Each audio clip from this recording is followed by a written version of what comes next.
Aujourd'hui, je vous parle d'un projet Kickstarter à ne pas manquer. Et en plus, ça commence aujourd'hui. L'école du jeu, en partenariat avec la boutique L'Imaginaire. Au-delà de vos attentes.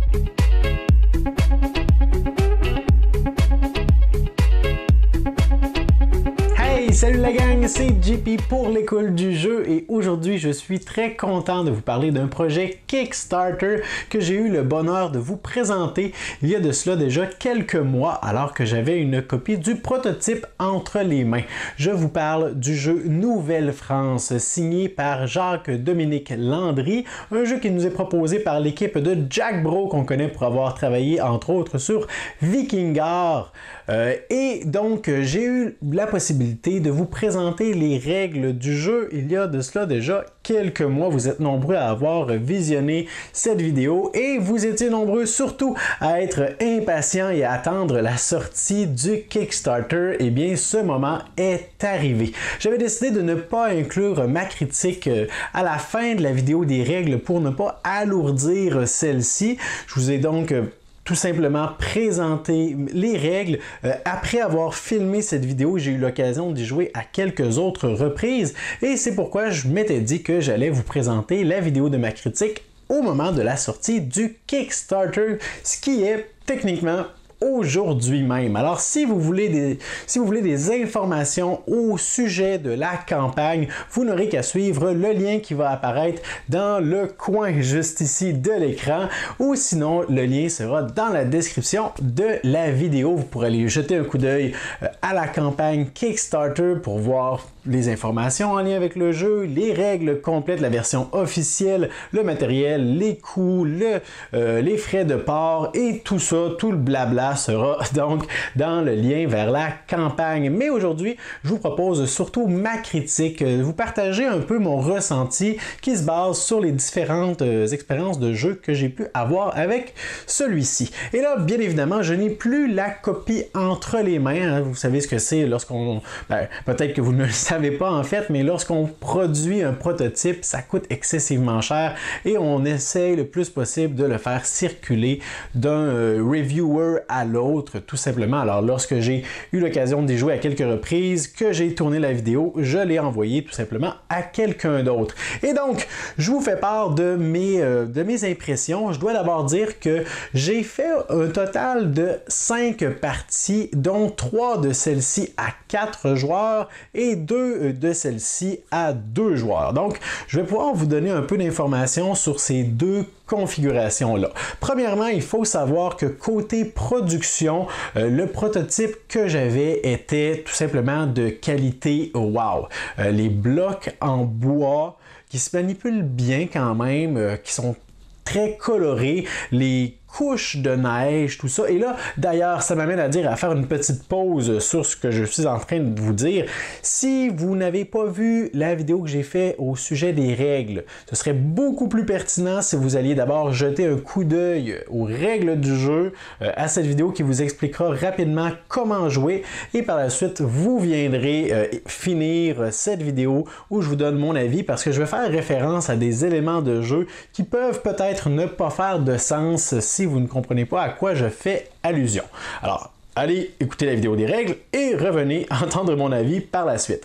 Ceci étant dit, je continue mon point. Au niveau de la production, superbe, les blocs en bois, les couleurs, les couches de neige aussi, tout ça, les différents, l'espèce de plateau avec la piste des points en forme de fleurs de lys. Alors tout ça, vraiment qualité incroyable. Même la grosseur de la boîte. J'ai été renversé par le fait que même mon prototype venait dans une boîte gigantesque. Alors je suis convaincu que la copie finale sera vraiment impeccable au niveau de la qualité. Je ne sais pas si au moment de filmer cette vidéo, je ne sais pas si ce seront toutes les copies qui vont avoir là, les pièces en bois comme j'avais dans la vidéo où je vous ai présenté les règles, mais c'est une information qui sera disponible sur la page du Kickstarter. Par la suite, il faut dire que les règles sont très claires. En tout cas, la version que j'avais, bon, il y avait des coquilles qui s'étaient glissées dans la version des règles que j'avais, mais Jacques-Dominique, l'auteur du jeu, m'a tout de suite fait les précisions et par la suite, tout le reste faisait du sens. France. Alors tout ça a été corrigé très fort probablement, en fait certainement, dans la version officielle des règles qui est disponible sur la page de la campagne. Alors les règles super claires, des illustrations pour bien appuyer les éléments de la mise en place, des exemples aussi. Superbe à ce niveau-là. La thématique, c'est un des points forts du jeu. Bien que c'est un jeu qui se veut très abstrait, eh bien, étrangement, je dirais que c'est le jeu abstrait le plus thématique que j'ai vu de toute ma vie. J'ai parlé au téléphone avec Jacques Dominique avant de tourner ma vidéo parce qu'il tenait absolument à me faire des précisions sur l'histoire du jeu, sur la thématique, le pourquoi des mécanismes qui ont été choisis, le pourquoi des pouvoirs des personnages, tout ça. Alors, tout le jeu au complet est appuyé par la thématique. Jacques Dominique n'est pas un historien, mais c'est un passionné. Il a fait des recherches par lui-même, il a rencontré des gens, une tonne de gens sur un espace de temps. Je ne sais même pas ça fait depuis combien de temps qu'il travaille sur ce jeu-là. Il en parle souvent comme étant son projet de vie et certainement que ça fait des années qu'il y réfléchit, mais aussi qu'il commence à récolter des informations thématiques pour que ça soit au final un jeu, oui, qui est mécaniquement très bon, mais qui est appuyé et qui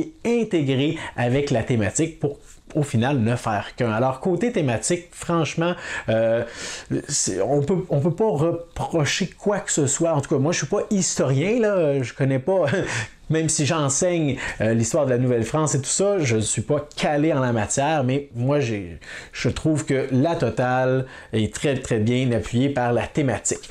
Finalement, il faut aussi dire que le jeu tient la route, peu importe le nombre de joueurs, parce que j'ai eu l'occasion d'y jouer à 4 ou à 2 joueurs. Par contre, ce sont deux expériences qui, je trouve, sont radicalement différentes.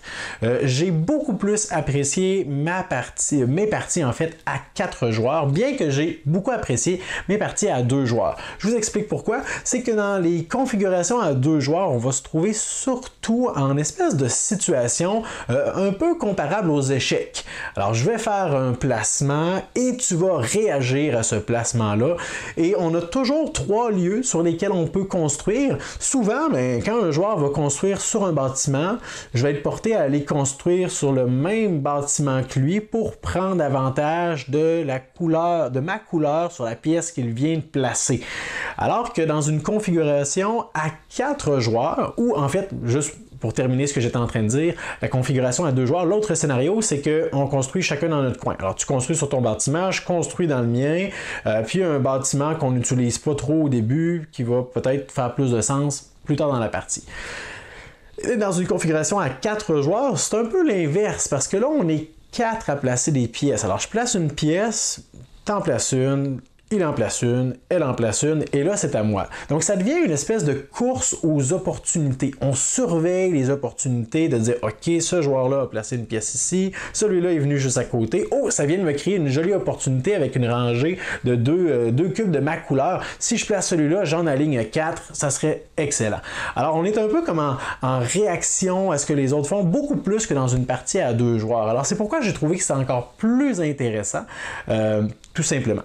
Sinon, le jeu a une espèce de build-up, de momentum, si on veut, un peu, pas bizarre, mais particulier. C'est-à-dire que dans la plupart des jeux, pas là nécessairement la plupart, mais dans certains jeux, on va commencer la partie en faisant très peu de points, et plus la partie va progresser, et plus que là, waouh, les décomptes vont être décuplés au dernier tour de la partie ou dans la dernière phase, eh bien, on va faire un paquet monstre de points. Alors que dans Nouvelle-France, c'est un peu l'inverse. On va commencer en faisant beaucoup de points et par la suite, dans les prochaines phases, alors avec la deuxième période, avec la couche de neige, la troisième, juste avant la fin de la partie, on va moins en faire. Et ça, c'est facilement explicable. C'est en fait principalement parce qu'on doit décider sur quel moment ou sur quel étage on doit se concentrer. C'est très facile en début de partie de se concentrer sur le premier étage, celui qui est au ras du sol. Donc on place nos pièces pour maximiser cet étage-ci. Et lorsqu'on a fait à ce moment-là un paquet de points, on commence le scoring pour le deuxième étage. Et là, on est un peu pris au dépourvu parce que les pièces qu'on avait placées tout d'abord pour nous avantager au premier étage ne nous avantagent pas du tout pour le deuxième, ou très peu. Ils peuvent même avantager les autres joueurs dans certaines circonstances. Alors, ça fait une espèce de build-up un peu particulier où est-ce qu'on fait un paquet de points pour le premier étage parfois, en tout cas c'est possible, et par la suite, les deux autres, on est en train d'essayer de jongler et de tricoter avec les situations maladroites dans lesquelles on s'est nous-mêmes empêtrés. Alors, tout simplement, vous pointez ça. Sinon, il y a des manipulations aussi dans le jeu en fait, ça, c'est le point le plus négatif du jeu, selon moi. Vous allez dire, bon, c'est pas un gros point négatif, non, mais c'est quand même important que vous le sachiez. C'est les manipulations. Les cubes, parfois, vont... C'est pas clair si le cube tient par lui-même dans certaines circonstances. On se demande si c'est juste un effet d'équilibre ou le cube tient vraiment par lui-même.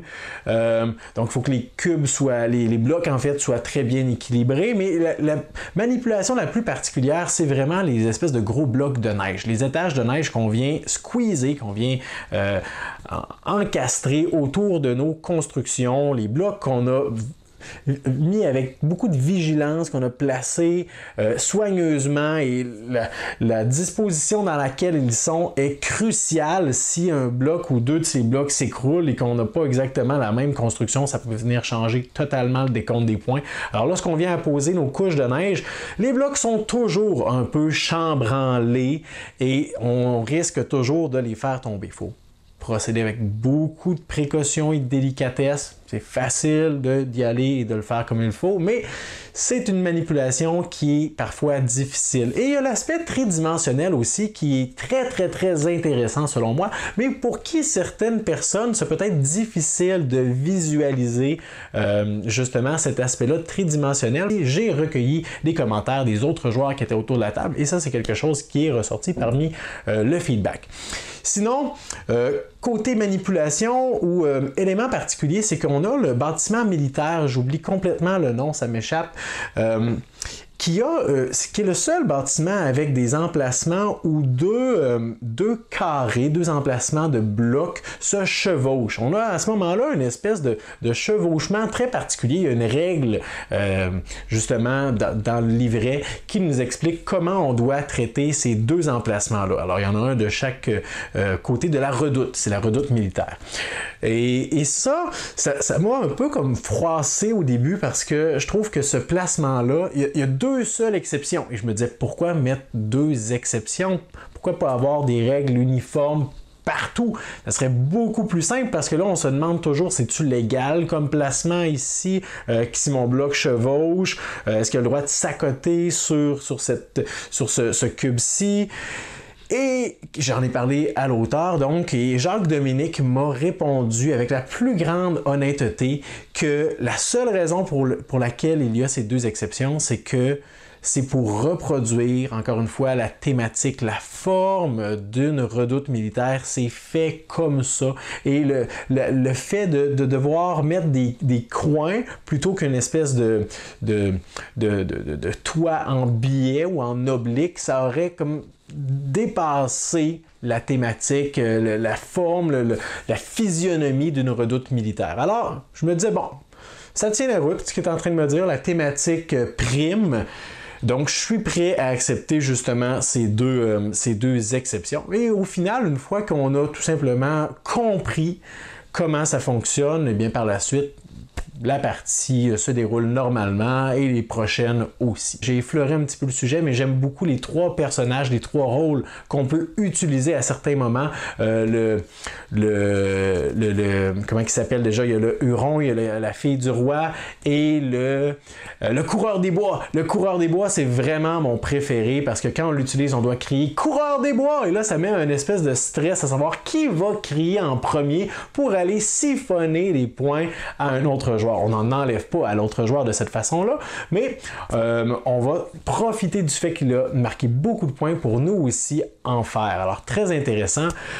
Sinon, c'est vrai, petit dernier détail, autour de la table, il y a une personne parmi les 4 joueurs qui étaient là qui n'a pas aimé le fait qu'on a certaines circonstances où on peut perdre des points à chaque phase de décompte. Alors, il y a toujours une circonstance où on va faire des points pour le nombre de cubes qu'on a sur cet étage-là, une circonstance où on va faire le double de points du nombre de cubes qu'on a, et une circonstance qui va nous faire perdre des points pour le nombre de cubes qu'on a à l'étage concerné. Alors, il y a une personne qui n'a pas aimé ça. Moi, ça ne m'a pas dérangé du tout.